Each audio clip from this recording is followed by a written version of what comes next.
Alright everybody, what's going on? I'm back with another video, and today this one is going to be a more serious tone video, more geared towards the future of YouTube gamers and YouTube people to talk about toys and just things that are lean towards kids.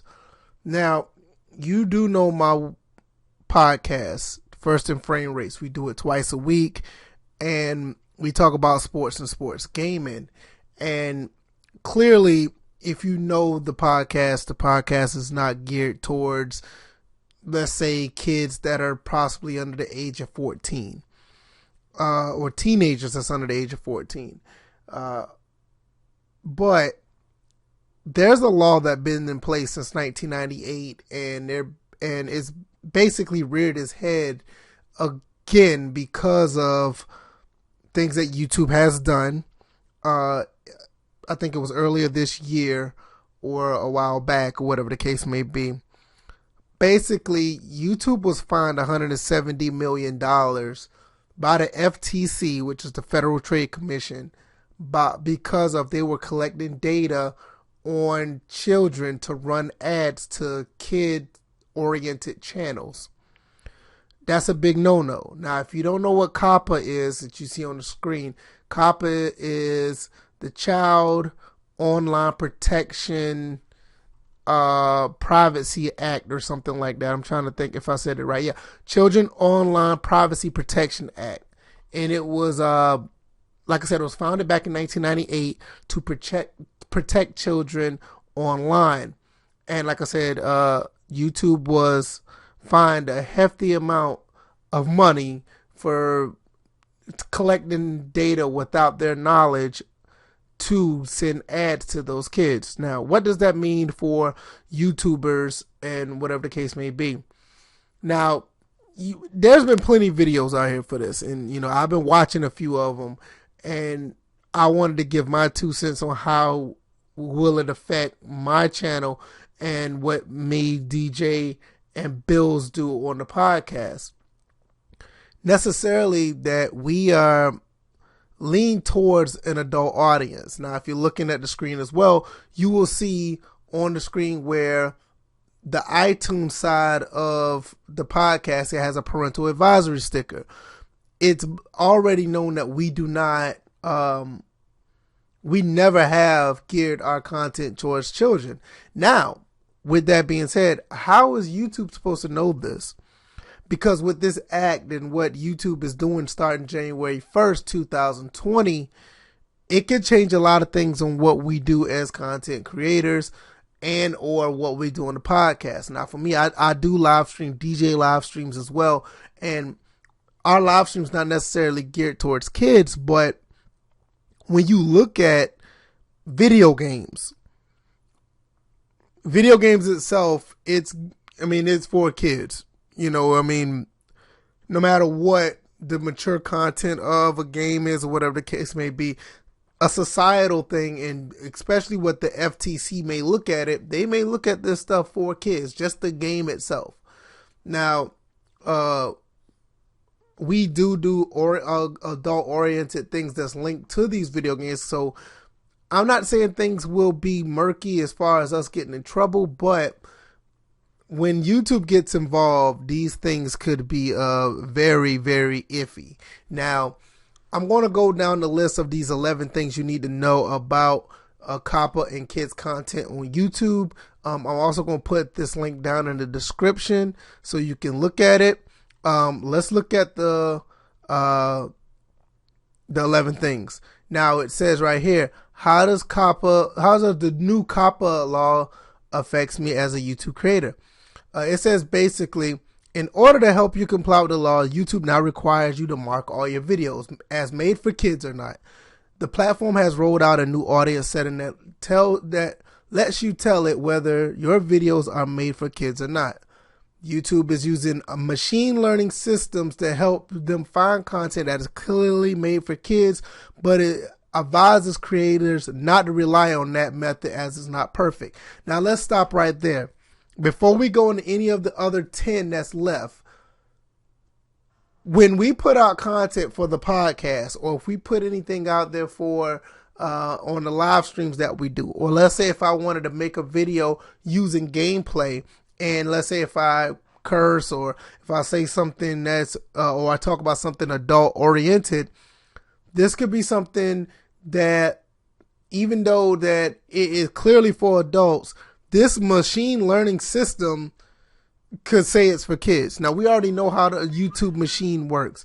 YouTube machine already has a problem. They had a problem in the past for demonetization of videos, flagging videos with copyright problems, blatantly taking things down for no reason, just all kinds of stuff like that. So that right there alone could be a problem for not only people making videos that could be using kid things like toys or whatever the case may be, or video games, whatever the case may be. It's just the content that is used along with it, like the audio content with it. Like say for us, we sit here and we really talk at like adults on the channel, but we're talking about something that society may think that is strictly for kids or young adults or whatever the case may be. But we all know, like, most of the time they think that video games are for children. Now, so that is the biggest hurdle that I'm worried about over anything. Number one. Let's look at number two. As a content creator, will I really face a fine over $42,000 if I don't comply? Now, listen, I didn't talk about this earlier, but if you don't comply with this, you could be fined up to $42,000 for each mislabeled video. If your entire channel is compromised of content that's aimed at kids, there's going to be a huge monetary penalty. Now, look, my videos or my channel or my podcast is not aimed towards kids.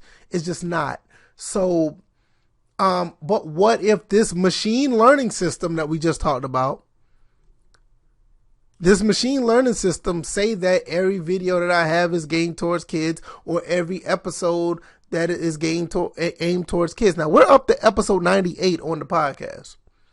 Those are 98 videos that could be said that's aimed towards kids, and at $42,000 a pop, I could be easily, bankrupt, and I would be able never to be able to provide for my family because of all of these fines. So it's something that's we really need to talk about here.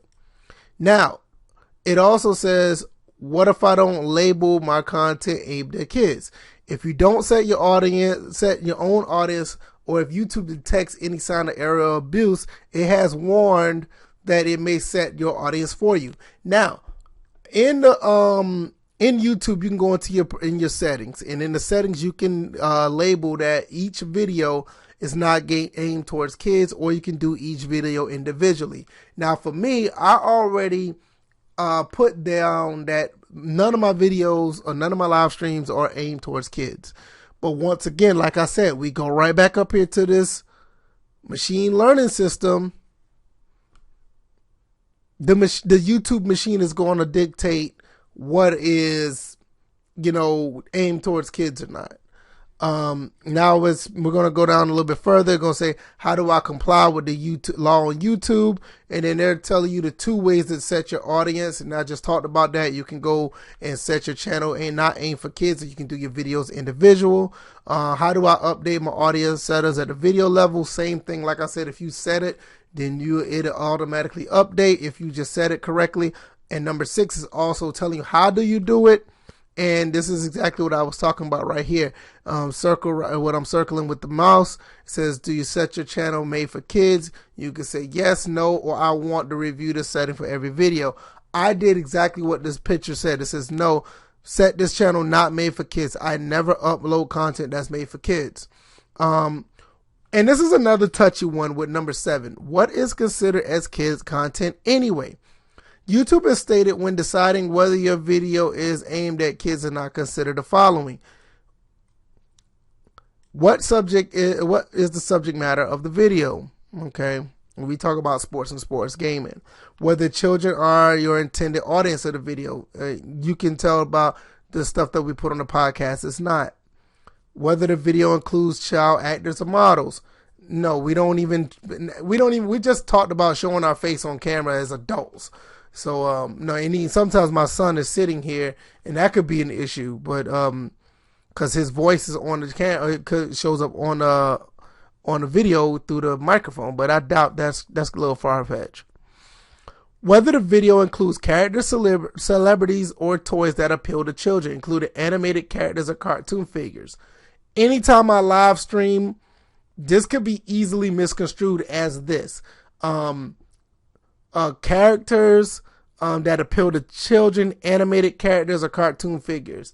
I can play Street Fighter. I can play, like I did on my last live stream, Star Wars. Even though this stuff has violence in it, these are figures that, to an extent, they really do appeal to children. Whether the language of the video is intended for children to understand. Now, you look over here on my podcast, First and Framerates has already been labeled by iTunes that it is not for children. As a parental advisory sticker, explicit content. So, in every episode of my podcast, you can see right here, there's an E over here. That means explicit. So, I don't have a problem with that, but YouTube and the FTC, they don't know that, because once again, they're using a machine generated system. Whether the video includes activities that appeal to children. My live streams, easily, it's an activity that appeal to children. So this is the big one that I'm talking about right here, about the activities that appeal to children, because video games itself, they absolutely appeal to children. And for me to do live streams on YouTube, or I think this also leaks over to Twitch, this could be a real problem for me if I want to continue to do live streams or anybody else. Whether the video includes songs, stories, or poems that appeal to children. No, I don't have to worry about that. But that second to the last one, this is the one I worry about the most. Maybe the one right above it with the characters that appeal to children. But that second to the last one really is what I'm worried about, because I can play any game that I have in my library and live stream it, and this could be an issue. Number 8 says, how old is a kid under the new rules? Yada, yada, yada. Number 9, if I set my content made for kids, what does it mean for the channel? If it's made for kids, obviously I'm not saying obviously, but this is what will actually happen. Your comments, your personal ads could change, and you won't have any info cards, in-screen stories, notification bell, all that stuff could be taken away or limited. So, my channel's not made for kids, but if you are, this is the things that can happen. What happens if YouTube thinks my video was made for kids, but I disagree? Can I appeal? We also obviously know you can always appeal, and you have the option to send feedback on YouTube. And, good luck with that. What happens if creators mark their videos incorrectly? This will result in compliance issue under COPPA and may result in consequences for your channels or videos. And I watched this video right here at the bottom. I watched a lot of videos, but this is one of the first ones I watched. In this video, in a nutshell, they basically told you, like, if you don't think that any of this stuff applies to you or you're not sure, just get a lawyer. And this is a YouTube video. I'm not saying, like, obviously the video that's on YouTube, no, but this is a video from the people at YouTube telling you, you might want to get a lawyer if you are, unsure. And that's scary, because you don't think you would have to get a lawyer for stuff like this, or just for making videos. But this is what we're going up against now. So, I'm not getting a lawyer or anything like that. I may do what others are doing. I may not even put stuff on YouTube as far as the podcast. I already have other avenues for the podcast. But I'm going to see how this plays out, and I may not do any live streams after January 1st, 2020.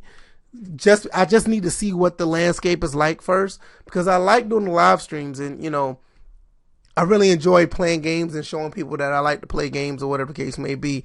And I do understand why, now I kind of understand why I don't get as much traffic as I used to on some of my stuff. I mean, when I was making regular videos, I had getting more, I wasn't getting more traffic. But now with the podcast and the way it is, and that's not going to change. I mean, that's just how we are. We're going to do our podcast the way it is. I can understand why it is growing, but I know like when I did other content prior to that, it was different. But now with the algorithms change and the type of content we do put out, they're trying to hide it away from kids or whatever. So I kind of understand what YouTube is doing. I don't agree with it, but this is what we're dealing with. Now, also, like I said, I've looked at a lot of other videos, and there's some other content creators that are strictly just possibly leaving YouTube. They're not taking the risk. There are just some people there are some people that I know that are in the realm just like strictly going behind a paywall.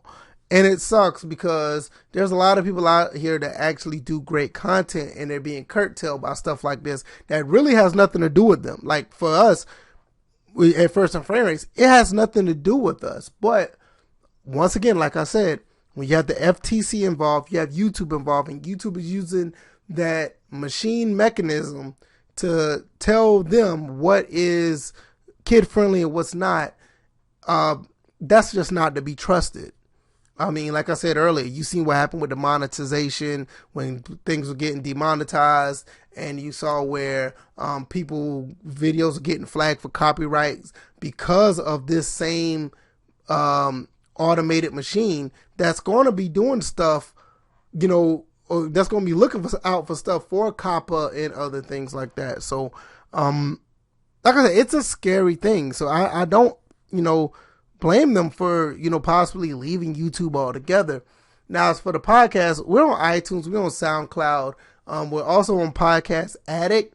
Just go to Podcast Addict. You can use that app on your cell phone or your tablet, and I think you can use it on your computer. You could basically just put a First and Framerates in the search engine, and bam, you'll have First and Framerates right there. So as far as the podcast go, we still plan on being live, but if you need to find us on other avenues, that's where it'll be.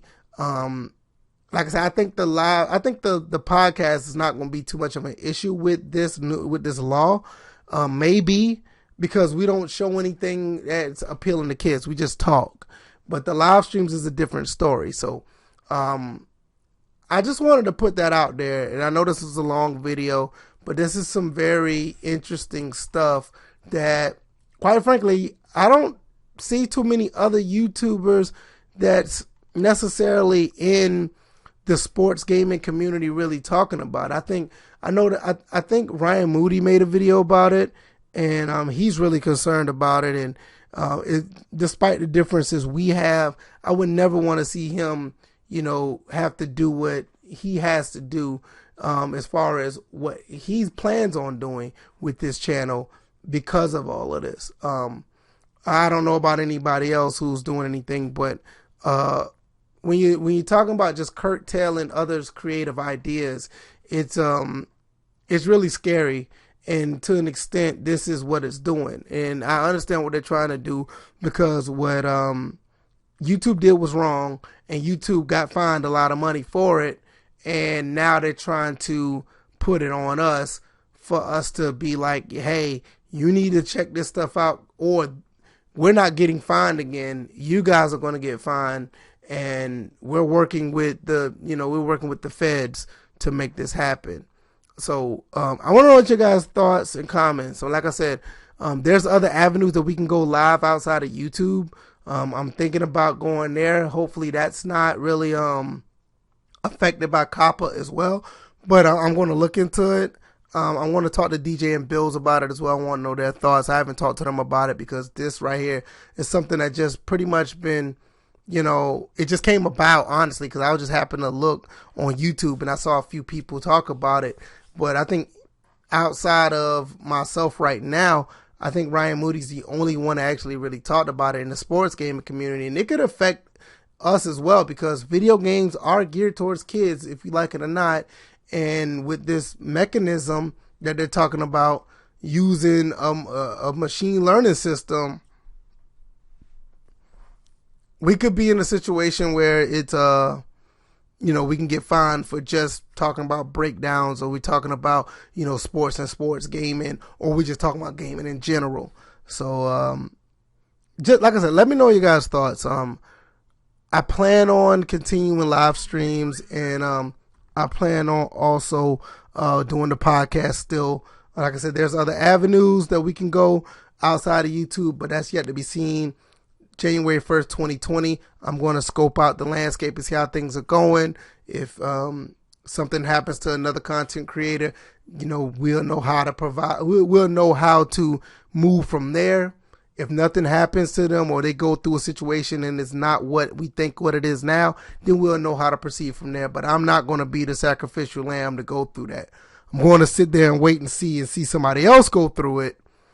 And then, we'll see if the fines are not as strict, or they're not going to get fined, or something like that's going to happen to where they're good, so we can proceed accordingly. So just let me know what you guys think, man. This is crazy right now, and this, I'm surprised not too many people talking about it. And like I said, we're gonna be back with the podcast on Tuesday. I may live stream like I normally do. So, but January 1st, we'll see. So I hope you guys enjoyed this video. I hope you got a lot of information out of it.